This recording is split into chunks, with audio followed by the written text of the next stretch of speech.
ഒരു സ്വാഭാവികമായ ഒരു ചോയ്സ് അബിൻ വർക്കി കൊടുക്കേണ്ടതല്ലേ എന്നുള്ളതാണ് എൻ്റെ ആദ്യത്തെ പ്രശ്നം.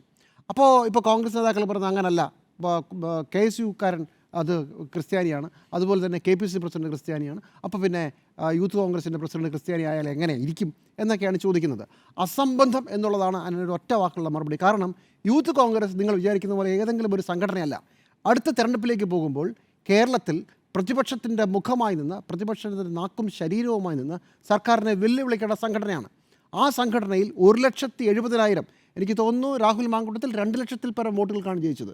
അത്ര മോശമൊന്നുമല്ല. 1,70,000 വോട്ട്, 1,70,000 വോട്ട് വാങ്ങി ജയിച്ച ഒരാൾ, അയാളുടെ പിന്നിൽ എത്ര പേരുണ്ടെന്നറിയാം. അദ്ദേഹം ഐ ഗ്രൂപ്പിൻ്റെ പ്രധാനപ്പെട്ട നേതാവുമാണ്.